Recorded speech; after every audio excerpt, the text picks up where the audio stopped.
All right, well, day two of packing your bags, and I want to say this: I have gone away without medication that I've needed, and it has been a very uncomfortable trip. I know sometimes I would go surfing as a teenager in early 20s a lot, and I would get asthma, and when I didn't have my medication there, it was like, oh, it was terrible, and I'm trying to relax and breathe, and then we'd have to go to the chemist to find it and all that sort of stuff, and that was, pretty minor sort of things. But one thing that I always think now when I go away, have I got my medication? Do I have things in my bag that will help me to restore to how I should feel right? So when I go away, if I have asthma, how am I going to find a Ventolin to make me feel better and to be able to do what I want to do?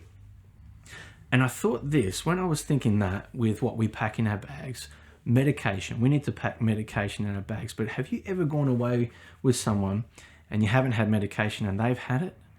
And said, oh, I've just hurt my neck. And they said, oh, I've got some Panadol or Nurofen in my bag. Would you like some? And you're like, oh, it's been great. Thank you so much. And they had it for me. And I was like, oh, it really helped me. And I want to say it from this. In Matthew, it tells us this. It tells us that Jesus says, he says, you have heard to love your neighbor, but to despise those who persecute you, or to hate your enemy, or hate those that persecute you. But I say to you, this is what Jesus is saying, but I say to you, love your enemies.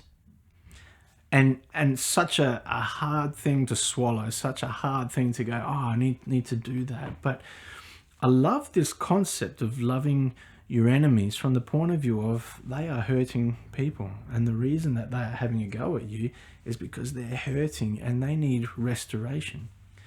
And we need to be like those people that carry the Nurofen. It's usually a mum that would carry Nurofen in her handbag.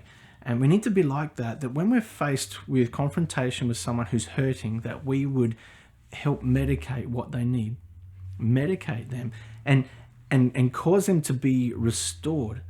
See, a lot of the time we think that we would just need to hold back what would actually help them, and we think, I don't want to be nice, I don't want to show them love right now, but we need to pack medication for the benefit of other people around us. We need to cause people to be restored and healed by showing them love.